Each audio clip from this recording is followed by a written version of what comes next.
가정에서 성전에서 우리 다 같이 11절 12절만 읽습니다. 오직 너 하나님의 사람아 이것들을 피하고 의와 경건과 믿음과 사랑과 인내와 온유를 따르며 믿음의 선한 싸움을 싸우라. 영생을 취하라. 이를 위하여 네가 부르심을 받았고 많은 증인 앞에서 선한 증언을 하였도다. 아멘. 우리 성전에 오신 분들, 2층에 계신 분들, 가정에 계신 분들은 가족과 성도들과 함께 인사하겠습니다. 힘내시라고, 추석들을 잘 보내시라고. 우리 2층에도 많이들 오셨는데 인사해 주시고. 올 추석 분위기가 좀 묘한 추석을 맞이해서 신앙 기초 시리즈 10번째 나는 누구인가에 대해서 말씀을 나누겠습니다. 저는 지난번 신앙 기초 시리즈 7번째, 8번째에서 성경적인 인간론, 인간학에 대해서 그때 말씀을 드렸거든요. 오늘 설교는 성서적인 인간론에 대한 결론이라고 봐도 될 것 같습니다. 왜 제가 이 본문을 선택했냐면 요즘 새벽 예배 설교가 디모데전서 내일 아침이면 끝날 텐데 지난 수요일 날 새벽에 이 본문 말씀 가지고 새벽 예배 때 설교를 했거든요. 그러면서 이번 주일날 한 번 더 설교를 했으면 좋겠다라고 하는 강력한 생각이 있어서 제가 설교 그날 수요일 새벽은 15분짜리 설교인데 오늘 설교 40분짜리로 좀 늘려서 확장판이라고 할까요? 그렇게 준비한 설교가 되겠습니다. 우리가 송편을 빚더라도 송편 속에다가 다양한 재료들을 꼼꼼하게 촘촘하게 넣어가지고 송편을 빚어가지고 쪄서 한 입에 비워 먹으면 그리 맛이 있듯이 그 말이에요. 지난 수요일 날 했던 설교에 좀 더 내용을 좀 더 디테일한 내용들을 좀 더 촘촘하게 꼼꼼하게 송편 속 집어넣듯이 그렇게 준비해서 쪄서 여러분들 송편 드리는 심정으로, 그리고 15분짜리 설교를 40분으로 늘렸으니까 인절미를 쫙쫙 펼치 늘리는 그런 심정으로, 어린 시절에 추석 맞이하면 할머니가 방앗간에 가셔가지고 찹쌀 인절미를 쪄가지고 오시면 손주들이 할머니 주변에 둘러 앉았습니다. 그러면 할머니는 방바닥에 비누리를 깔고 그 찹쌀 인절미 쪄가지고 온 걸 이렇게 부어 놓으면 뜨끈뜨끈한데 그걸 손으로 쫙쫙 할머니가 펼치면서 적당한 사이즈로 이렇게 썰어가지고 콩고물을 묻혀가지고 손주들 입에다가 하나씩 넣어주면 볼따구가 터질 정도로 막 오물오물 씹다 보면 그런 담백함이 있었습니다. 그런 마음으로 지난 수요일날 새벽에 했던 설교를 40분으로 좀 늘려서 여러분들 입에 송편 하나 넣어드리는 심정으로, 인절미 하나 떼어드리는 심정으로 하나님의 말씀을 드리니 이 코로나의 씨름을 털어내는 추석 명절을 맞이하는 성도들 되시기를 주님의 이름으로 축원합니다.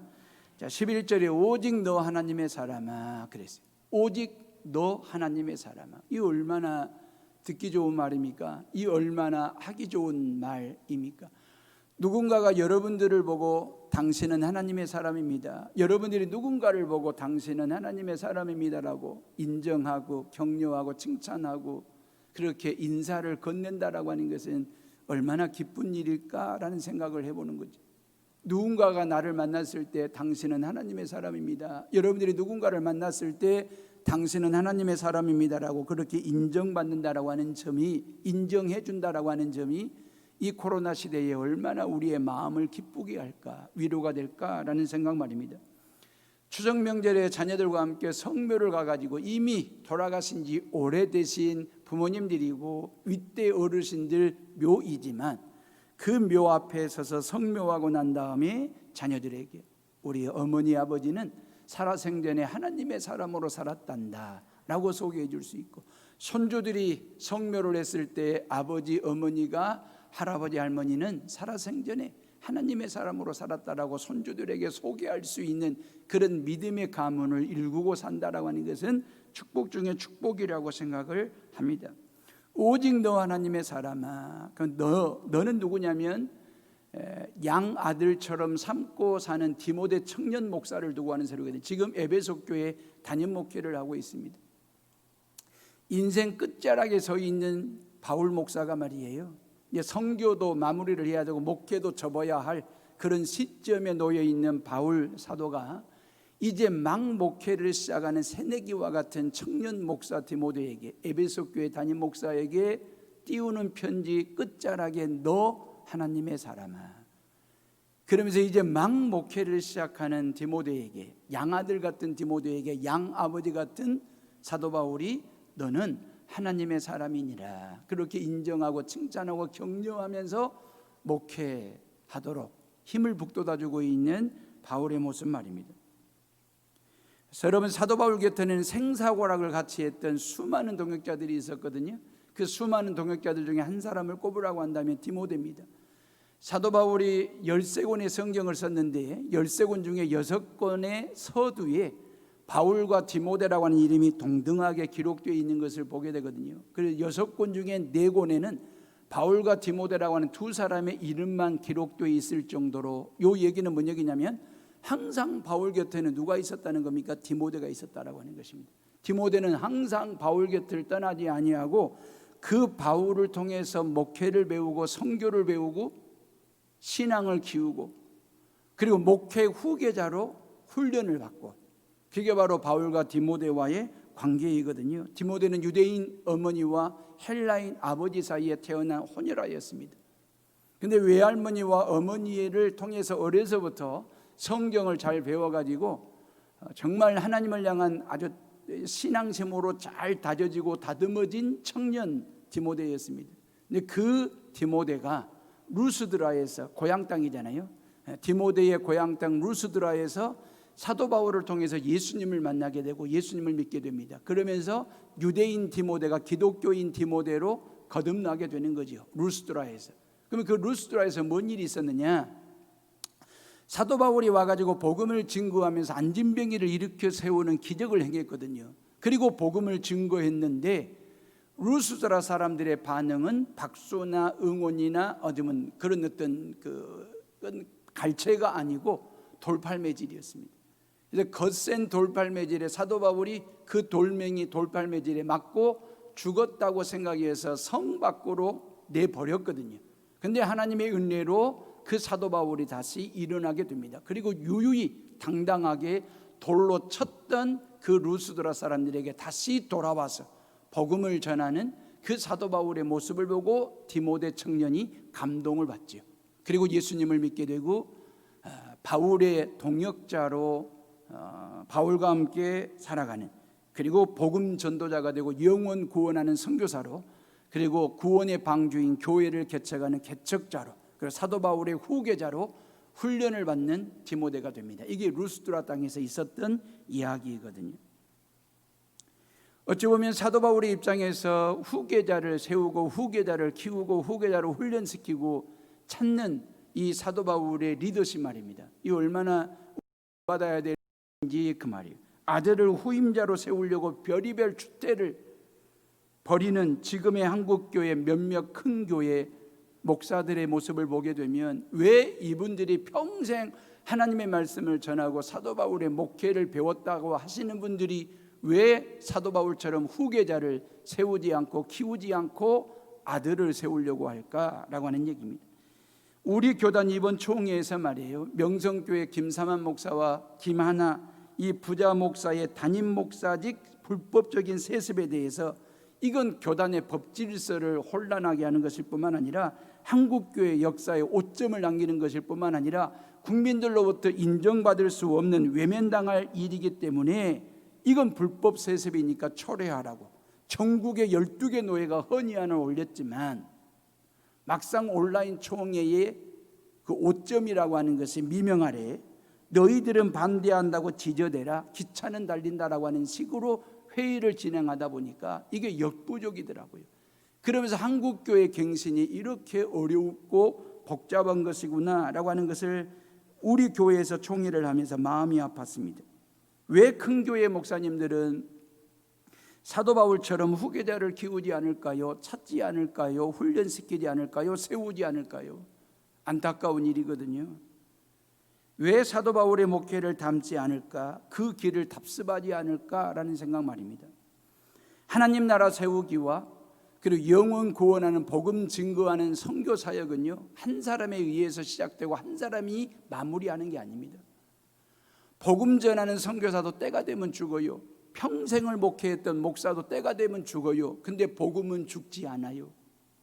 복음은 영원토록 살아있는 생명력 있는 하나님의 말씀이고 복음이거든요. 그러면 이 복음이 생명력 있는 복음이 되도록 하려면 죽는 사람은 죽고 또 다른 사람을 통해서 후임자를 통해서 후계자를 통해서 선교 사역이 이어지고 목회가 이어질 수 있도록 복음 증거하는 사역이 이어질 수 있도록 해야 되는 것이 우리에게 주어진 사명이거든요. 사도 바울이 볼 때 그 일을 할 만한 인성과 영성을 갖추고 있는 사람이 디모데라는 생각을 하고 낙점을 한 거죠. 자신의 후계자로 키우게 된 결정적인 이유는 이겁니다. 사도행전 16장 2절에 보면 디모데는 루스드라와 이고니온에 있는 형제들에게 칭찬받는 자더라 그랬어요. 사도 바울이 디모데를 후계자로 낙점하게 된 결정적인 이유는 칭찬받는 사람이라는 거예요. 루스드라가 어느 땅인데요? 디모데의 고향 땅입니다. 고향 땅 사람들에게, 이웃들에게, 친구들에게 칭찬받을 정도로 디모데는 인성과 영성을 골고루 하모니가 되게끔 갖추고 있는 그런 사람이었다라고 하는 얘기거든요. 그러니까 사도 바울의 지도자론이 뭡니까? 목회자는 그 말, 하나님의 말씀을 전하는 모든 목회자와 선교사와 교회 개척자의 지도자로는 뭐냐면 하나님과 사람으로부터 칭찬받는 사람이 되어야 된다라고 하는 것입니다. 칭찬 속에 지도력이 나온다, 리더십이 나오게 된다. 그런 사람들이 지도자가 돼야 지도가 된다라고 하는 것이죠. 이런 어떤 지도력이 없으면 결국 지배자가 되는 것이기 때문에 그렇습니다. 하나님의 일을 하는 사람들이 남들에게 욕을 먹거나 비난을 받거나 아니면 그 사람이 그 자리에 가는 순간에 말썽이 일어나거나 그런 사람들이 영적인 지도자가 되면 안 되는 거잖아요. 이 사도 바울이 생각하는 영적 지도자의 지도자로는 바로 하나님과 사람들로부터 인정받고 칭찬받는 사람이 되어야 된다라고 하는 생각 말입니다. 다른 사람들 위에 군림하는 자세를 가지고는 절대 영적인 지도자가 될 수도 없고 되어서도 안 되는 것이거든요. 갑질을 한다든지 꼰대질을 한다든지. 하나님을 섬기는 사람은 다른 사람도 섬길 수 있어야 되거든요. 힘든 원칙이지만 그래서 제가 힘든이라는 말을 먼저 썼습니다. 힘든 원칙, 원칙인데 힘들어요. 저에게도 그게 힘든 원칙이에요. 그런데 힘든 원칙이지만 모든 그리스도인들은 모든 사람들에게 칭찬받을 수 있어야 됩니다. 직장 안에서 직장 동료들에게도 칭찬받아야 되고, 동네 안에서 주민들에게 칭찬받아야 되고, 교회 안에서 모든 성도들로부터 칭찬받아야 되고, 추석 때 만나는 가족들에게도 칭찬받아야 되고, 그 말입니다. 예수님은 좋은데 그 말이에요. 예수님 믿는 당신이 싫어서 나도 예수님이 싫어, 이러면 안 되는 거잖아요. 예수님이 좋은데 예수님 믿는 당신도 좋아, 그래서 나도 그 예수님 믿고 싶어라고 하는 그런 어떤 감동을 주는 신앙생활을 하는 것 말입니다. 디모데는 바로 그런 사람이었어요. 루스드라 사람들에게, 고향 사람들에게, 지역 사람들에게 인정받고 칭찬받는 사람이었으니까. 사랑하는 여러분의 식구들이, 여러분들은 남들에게 어떤 평가를 받는다라고 생각하십니까? 남들이 여러분들을 어떻게 평가한다라고 생각하십니까? 누군가가 나를 만나려고 했을 때에 그 만남 자체가 기다려지는 사람, 그 만남 자체가 기쁨이 되는 사람, 그리워지는 그런 존재로 평가를 받습니까? 아니면 만나자라고 전화 올까봐 만나는 것 자체가 부담스럽고 멀리하고 싶은 그런 사람들이십니까? 이번 추석 명절에 여러분들이 만나고 관계를 맺어야 될 모든 일가 친척들과 동네 고향 사람들이 여러분들을 만나는 것 자체를 어떻게 생각하고 있을까요? 라고 하는 얘기입니다. 말은 꼭 필요한 말만 하면서 남들에게 힘이 되고 격려가 되고 응원이 되는 너 하나님의 사람아, 이런 말 하는 사람이 얼마나 칭찬받아 마땅한 사람인지, 자기에게 맡겨진 일은 언제든지 깔끔하게 성실하게 해내는 사람들이 얼마나 칭찬받아 마땅한 사람들인지, 자기를 드러내지 않고 언제나 모든 사람들을 추겨 세워주며 겸손하게 하나님의 일을 하고 겸손하게 주변 사람들과 함께 덕스럽게 더불어 살아가는, 그리고 이웃을 섬기는 삶을 살아가는 사람들이 얼마나 칭찬받아 마땅한 사람인지라고 하는 얘기입니다. 디모데가 바로 그런 사람이었거든요. 그래서 사도 바울은 후계자로 삼고 너 하나님의 사람아 그렇게 인정하고 칭찬하고 격려하는 것을 보게 되는 것이거든요. 이 하나님의 사람이라고 하는 말은 원어대로 말하면 안드로페 데우 그러거든요. 안드로페 데우라고 하는 말은 하나님께 속한 사람이다 그 말입니다. 하나님의 성품을 닮은 사람이다 그 뜻이거든요. 이건 기독교인의 존재 양식이잖아요. 기독교인들이 어떤 존재해야 되냐, 가장 기초적이고도 가장 정확한 호칭이고 표현이지 않을까요? 기독교인들을 볼 때마다 당신은 하나님의 사람이십니다라고 하는 게 느껴질 정도 말입니다. 성경에 보면 기독교인에 대한 다양한 호칭과 표현들이 다양하게 나옵니다. 세상의 소금 그랬잖아요. 세상의 빛 그랬잖아요. 그리스도의 편지, 그리스도의 향기, 포도나무의 가지, 포도나무 대신 예수 그리스도께 붙어있는 가지 같은 존재, 그런 얘기잖아요. 어린 양, 저와 여러분들에 대한 호칭과 표현들이 아주 다양하게 나와 있거든요. 이 다양한 표현들은 뭘 얘기하는 것입니까? 저와 여러분들의 존재 양식을 얘기하는 것입니다.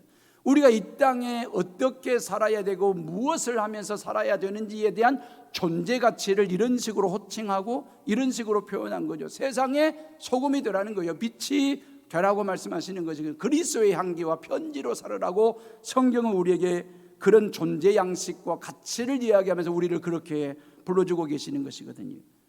사랑하는 에오름의 식구들이여, 나는 하나님의 사람이다라고 하는 확신을 가지고 사시기를 주님의 이름으로 축원합니다. 오직 나는 하나님의 사람입니다. 대통령의 사람도 아니고 교황의 사람도 아니고 나는 하나님의 사람 말입니다. 내가 하나님께 속한 사람이라고 하는 것, 이 소속이 분명해야 되지 않겠습니까?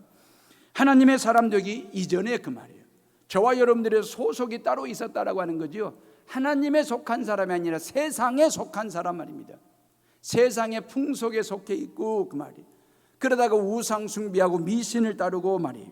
그러면서 공중권세를 잡은 어떤 우상과 미신들을 숭배하면서 무당점쟁이를 찾아가서 이 추석 명절에 자녀들의 앞날과 운세가 어떤지 궁금해가지고 점을 치거나 무당에게 물어보거나 점쟁이가 점을 쳐보거나 그리고 구판을 벌리거나 수백만짜리 구판도 벌려보고 말입니다. 무당 점쟁이 찾아가서 이사 날도 잡고 방향도 잡고 말이에요. 수능생과 추진생이 있다고 해서 부정 만들어가지고 몸에 끼리고 다니고 천지신명께 빌기도 하고 말이에요.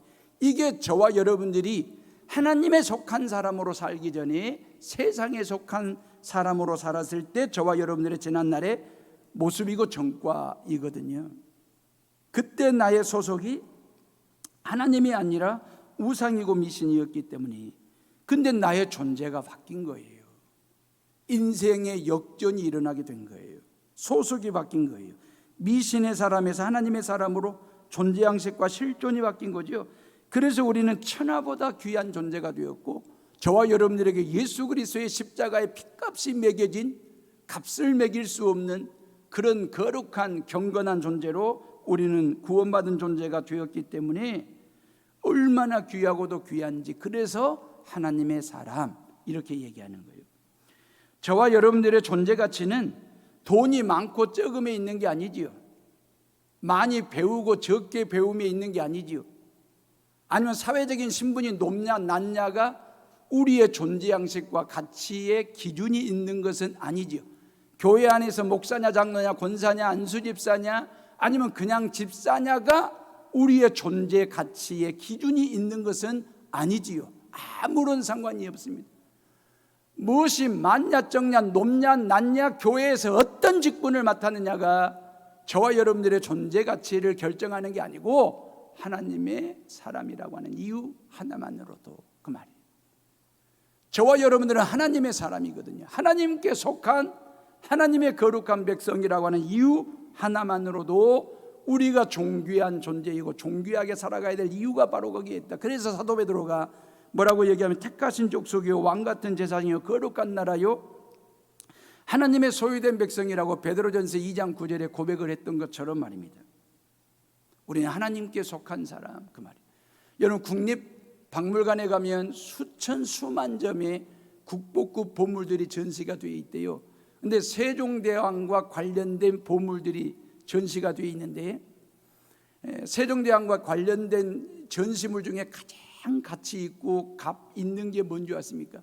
세종대왕이 입으신 용포, 그 옷이 그럴까? 아니면 세종대왕이 앉았던 그자 왕자가 같이 있을까? 아니면 밥상일까 밥그릇일까? 그 말입니다. 대한민국 정부가 가장 가치 있게 여기는 것은 세종대왕의 벼루입니다.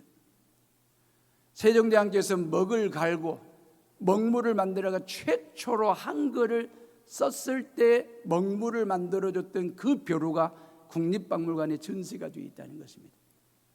조선시대 때의 벼루가 그 벼루밖에 없었겠습니까? 세고 센 게 벼루이지 않겠습니까?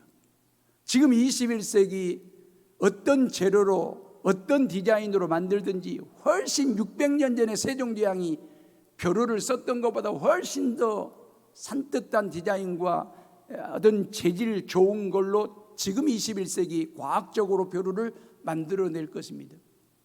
그럼에도 불구하고 세종대왕의 벼루가 국보 중에 국보인 이유는 뭡니까? 세종대왕의 벼루이기 때문에 그렇습니다. 그리고 우리에게 한글을 주도록, 우리로 하여금 한글을 쓸 수 있도록 최초로 한글을 쓰는데 먹물을 만들어준 벼루이기 때문에 대한민국 정부는 그걸 국보라고 이야기를 하는 것입니다. 미국 사람들이 가장 귀하게 여기는 보물 중에 하나가 뭔지 아십니까? 만년필입니다.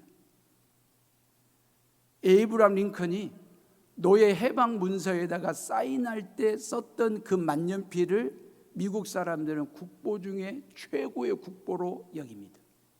남북전쟁이 한참일 때 1863년 1월 1일 날 오후 2시에 백악관에서 참모들과 함께 노예 해방 문서에 서명 날인 사인을 해야 되는데, 그때 이 해방 문서에 모든 노예는 지금 즉시 그리고 이후 영원히 자유를 부여한다라고 하는 노예 해방 문서에 사인을 해야 되는데, 에이브람 링컨이 너무너무 긴장되고 떨리는 마음에 이렇게 참모들에게 고백을 했답니다. 내 평생 이 노예 해방 선언서에 서명하는 것보다 더 옳은 일을 한 적은 없습니다.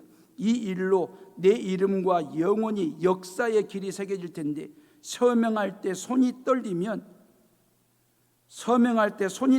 앞으로 이 서류를 본 사람들이 내가 주저주저했다고, 노예 해방을 주저주저했다고 생각할지도 모르겠네요 라고 그러면서 링컨 대통령이 우리 다 같이 하나님 앞에 기도합시다. 그리고 하나님 앞에 간절하게 기도하기를 나의 긴장된 마음을 풀어주시고 당당하게 자신 있게 사인하게 해달라고 기도하고 노예 해방 문서에 사인을 했다는 거예요. 그때 사인했때 쓴 만년필을 미국 사람들은 국보 중에 국보로 여긴다는 것입니다. 150년이 묵은 만년필입니다. 얼마나 낡았겠습니까? 지금 쓸 수도 없을 거라고 생각하는데, 요즘 몽블랑에서 만드는 만년필은 성능도 좋고 디자인도 좋고 필기감도 좋을 정도로 가격면에서 링컨이 쓰던 만년필에 비하면 비교가 안 될 정도로 월등할 것입니다. 몽블랑은요, 만년필 생산 100주년 때, 그게 바로 2006년이거든요. 2006년 때 만년필 생산 100주년 기념으로 세상에 세 자루의 만년필을 기념품으로 만들어냈습니다. 그 세 자루의 만년필 이름이 뭔지 아십니까? 몽블랑, 솔리테어, 마운틴, 마시프, 스칼레톤 2006이에요. 이름도 길어요. 뭐 이렇게 길게 했는지 모르겠어요. 가격이 얼마인 줄 아세요? 2006년도에 17만 달러, 2억이 넘는 돈입니다. 여러분들은 놀라지도 않아요. 지금 경매에 나왔는데 3억을 호가하는 만년필이 되었어요.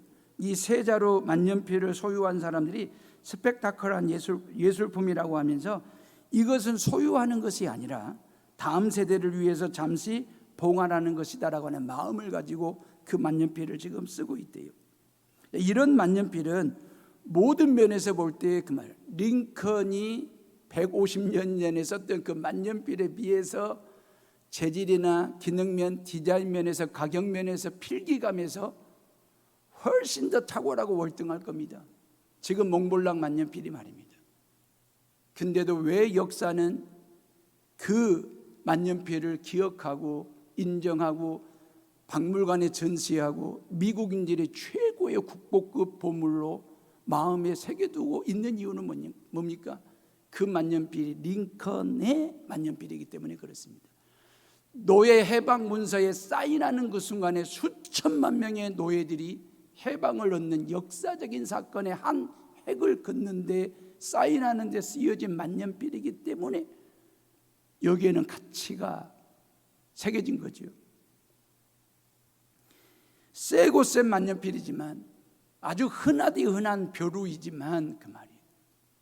링컨의 만년필이기 때문에, 세종대왕의 벼루이기 때문에, 한글을 최초로 쓰는 먹물을 만들어준 벼루이기 때문에, 노예 해방 문서에 사인하는 만년필이었기 때문에 세계인들이 인정하는 국보급 유물이 되고 유산이 되었다라고 하는 얘기거든요.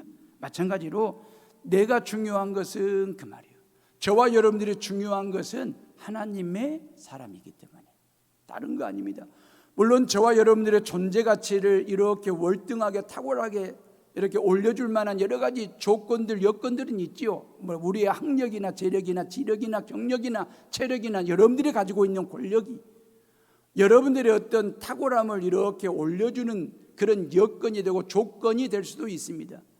아니면 여러분들의 사회적인 신분이, 사회적인 스펙으로 말이면 가문으로 보나 어찌 보면 나를 월등하게 해줄 만한 이유가 있겠지요. 그러나 저와 여러분들이 그 말이에요. 이 5천만 국민들 속에 국보급 국민인 이유는 뭔지 아십니까? 여수의 28만 시민들 중에 국보급 시민으로 살아가는 이유는 뭔지 아십니까? 저와 여러분들이 하나님의 사람이기 때문에. 다른 설명이 없습니다. 다른 이유가 없습니다. 왜 우리가 왜 이렇게 귀한 존재냐 그 말이에요. 왜 우리가 이렇게 사랑스럽냐 그 말이에요. 우리가 하나님 앞에 나와 예배 드릴 수 있는 이유 그 말이에요. 여러분들 주변에 앉혀놓고 예배를 드리고 있는 여러분들의 자녀들이 너무너무 이쁘고 사랑스러운 이유는 딴 게 아니에요. 하나님의 딸이고 하나님의 아들이니까. 저와 여러분들의 소속이 하나님께 속한 존재이기 때문에 그런 존재 말입니다. 그래서 하나님은 우리를 보시고 너는 내 것이라고 말씀하신 거예요.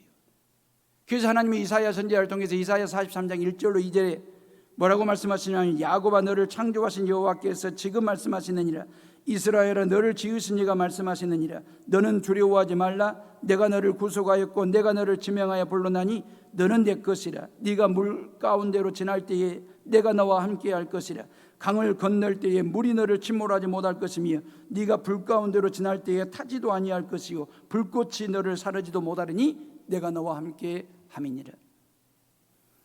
이스라엘 백성들이 바벨론의 포로로 끌려갔어요. 포로로 끌려간 이상 언제 다시 예루살렘으로 돌아올지 미래가 먹먹한 거예요. 미래가 너무너무 답답한 거예요. 괴로운 거예요. 고통스러운 거예요. 그런 이스라엘 백성들에게 하나님이 선지자를 통해서 약속하시는 말씀이 너희들이 반드시 다시 예루살렘으로 돌아간다 그 말. 바벨론 포로 중에 있지만 바벨론 포로 시대를 끝내고 하나님께서 반드시 예루살렘으로 돌려보내 무너진 성전을 다시 재건하여 하나님 여호와를 예배하는 하나님의 거룩한 백성들로 다시 세우시겠다. 너는 내 것이라고 말씀하시고 약속하신 예언의 말씀이거든요. 지금 세상은 코로나 포로 생활 중에 있거든요. 팬데믹 상황이지 않습니까? 이 코로나 포로기가 언제 끝날지 아무도 몰라요. 추석 명절에 농어촌 상간벽지 오지 섬에 계신 부모님들부터 신신당부하기를 오지 마라 오지 마라 오지 마라. 그럴 수밖에 없는 이 절박한 상황 말입니다. 불효자는 옵니다라고 하는 현수막까지 걸어놓고 오지 말라고. 마음은 가까이 하고 몸은 좀 멀리 떨어져서 추석 명절 지내시자고 하시는 그 부모님들의 속이 오죽하시겠습니까? 얼마나 우픈 얘기, 안타까운 얘기인지 그 말이에요. 이 추석 명절이라도 아들, 딸, 며느리, 사위들, 손주들 보고 싶은 게 부모님들의 마음속에 꿀떡 같은 생각이지 않겠습니까? 자녀들도 이 추석 명절이라도 고향 땅 부모님들 찾아뵙고 만남을 갖고 싶어하는 게 자식들 마음속에 있는 꿀떡 같은 생각이지 않겠습니까? 그럼에도 불구하고 올 추석 명절은 그 말이에요. 오지 마라고 하는 이유가 뭘까요? 이게 우리의 국민성이에요. 이 코로나19가 재확산되면 안 된다는 거예요. 더더욱 이제 10월과 11월 달은 수능생들이 시험을 앞두고 있는데, 그렇지 않아도 저 녀석들 버거울 텐데, 벅찰 텐데, 코로나가 재확산되면 얼마나 힘들겠냐. 그러니 우리 서로 절제하고 조금만 인내하자 라고 하는 시민의식, 국민성에서 나오는 추석 명절의 묘한 분위기이거든요. 어제 제가 이경림 장로님하고도 통화를 했습니다. 장로님하고는 직접 통화를 못했고, 우리 권사님하고, 그리고 우리 이상열 집사님하고 통화를 했습니다. 여러분들이 보내주시는 격려의 문자와 카톡에 그때그때마다 응대하지 못함에 대한 미안한 마음이 있고요. 제가 늘 전화를 했을 때는 박지영 집사님이랑 같이 한뼘 통화를 하면서 제가 안수기 전화로 기도도 해드리고 그랬는데, 어제는 제가 박지영 집사님 목소리를 듣지를 못했습니다. 지난주 수요일부터 체력이 갑자기 떨어지면서 많이 어려워진 상황이 됐습니다. 오늘 저녁 5시에 서울 성모병원 무균실로 들어갑니다. 이제는 남편도 없습니다. 우리 박지영 집사님 곁에는 아무도 없습니다. 무균실에 들어가서 일주일 동안 지금까지 맞았던 항암제 10배 강력한 센 항암을 일주일 동안 무균실에서 맞습니다. 그러고도 암균이 살아있는 것은 방사선을 통해서 완벽하게 몸 안에 있는 암세포를 죽여놓고, 그리고 다음 주 수요일날 10월 7일날 남동생 몸에 있는 조혈모 세포를 떼어서 누나에게 이식해주는 수술을 합니다. 순간순간이, 찰나찰나가 하나님의 도우심이 없으면, 물론 의사들이 의학을 통해서, 의술을 통해서 최선을 다하겠지만 그들이 할 수 없는 영역은 하나님의 영역이거든요. 그 일을 위해서 여러분들이 기도해 달라고, 여러분들이 기도해 주시라고, 이 절박한 이 암의 포로로부터 하루속히 벗어나게 해달라고 기도 부탁 말입니다. 이러한 때에, 이 코로나 포로기 때에, 질병의 포로기 때에 하나님께서 우리에게 뭐라고 말씀하시냐면, 지영아, 너를 창조하신 여호와께서 지금 말씀하시느니라. 이스라엘아, 너를 지으신 이가 말씀하시느니라. 지영이는 두려워하지 말라. 내가 지영이를 구속하였고 내가 지영이를 지명하여 불렀나니 지영아, 너는 내 것이라. 할렐루야. 하나님께서 바로 저와 여러분들에게 들려주시는 하나님의 말씀이라는 사실 믿으시기를 주님의 이름으로 축원합니다. 두려워하지 말라, 놀라지 말라. 내가 너를 지명하여 불렀나니 너는 내 것이라고 말씀하시는 이 하나님의 음성을 듣는 것 말입니다. 하나님은 당신의 백성들을 포로기를 끝내고 난 후에 새로운 시대를 열어주셨거든요. 마찬가지입니다. 하나님께서 이 코로나 시대를 잘 이기고 극복하여 우리로 하여금 포스트 코로나 새로운 시대를 우리에게 예비하시고 준비해 주셨다는 사실을 믿으시기를 바라고, 그러면서 이번 추석 명절에 여러분들이 희망의 아이콘이 됐으면 좋겠습니다. 희망의 메신저가 됐으면 좋겠습니다. 소망의 메시지를 전달하는 사람 말입니다. 당신은 하나님의 사람입니다 라고, 너는 하나님의 사람이고 너는 하나님의 것이라고 서로가 서로에게 희망과 소망을 전하는 메신저, 메시지를 전하는 메신저 역할을 하는 것 말입니다. 이사야 43장 2절 말씀에 네가 물 가운데로 지날 때에 내가 너와 함께 할 것이라. 강을 건널 때에 물이 너를 침몰하지 못할 것이며 네가 불 가운데로 지날 때에 타지도 아니할 것이요 불꽃이 너를 사르지도 못하리니 내가 너와 함께함이니라. 이 말씀을 제가 이렇게 읽어드릴게요. 들어보세요. 네가 코로나 물 가운데로 지날 때에 내가 너와 함께할 것이라. 네가 코로나 강을 건널 때에 코로나가 너를 침몰하지 못할 것이며 네가 코로나 불 가운데로 지날 때에 타지도 아니할 것이요 코로나 불꽃이 너를 사르지도 못하리니 내가 너와 함께함이니라. 하나님이 너와 함께한다, 너는 내 것이라고 하는 말은 이런 얘기죠. 하나님께서 나의 사정을 빠짐없이 속속들이 다 아신다라고 하는 뜻이에요. 하나님은 나의 앉고 섬을 아십니다. 나의 들어가고 나감, 출입을 아십니다.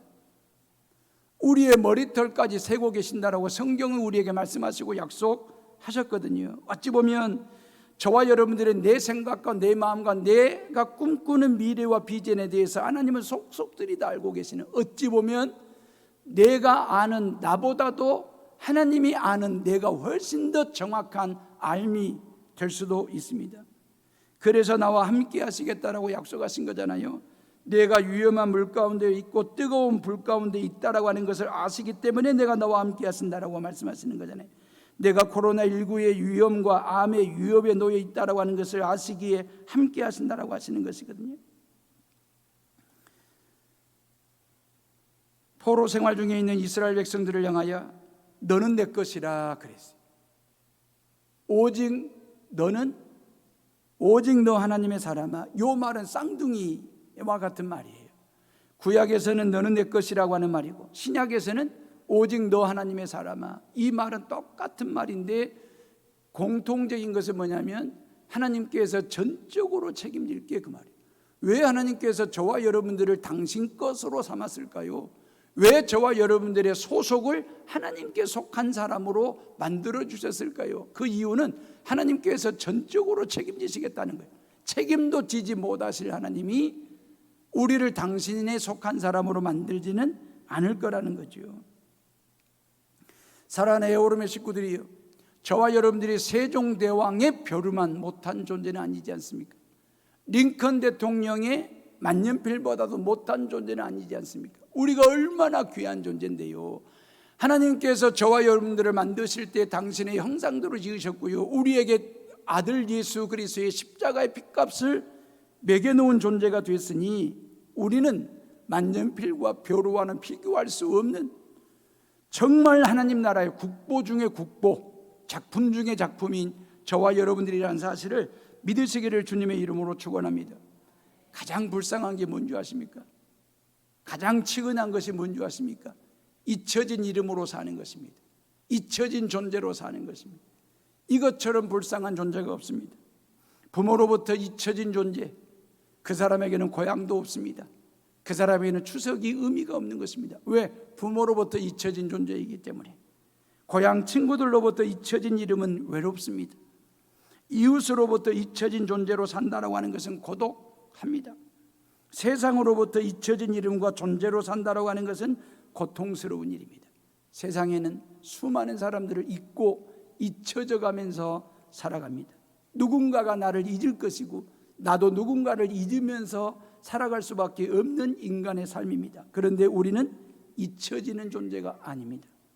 아무리 외로운 자리이고 고통스러운 자리이고 질병 중에 있는 자리고 밤을 새며 고민하며 고통하며 번민하는 그런 나이지만, 그럼에도 불구하고 얼룩진 밤에도 잊혀진 이름일 수 없는 까닭은 너는 내 것이다, 너는 하나님의 사람이다 라고 늘 성령을 통해서 우리의 귓전에 들려주시는 하나님의 음성이 있고 우리의 가슴을 두드리는 성령 하나님의 두드림이 있기 때문에 어떤 환난이나 고난이나 질병이나 아픔이나 어려움 중에 있다 할지라도 우리가 희망의 아이콘이 될 수 있고 소망의 메신저로 살아갈 수 있는 이유는 뭐냐면 늘 성령 하나님을 통해서 너는 내 거야, 너 하나님의 사람아, 그러면서 우리의 가슴을 뛰게 하는 성령의 두드림이 우리 안에 있기 때문에 그 말이에요.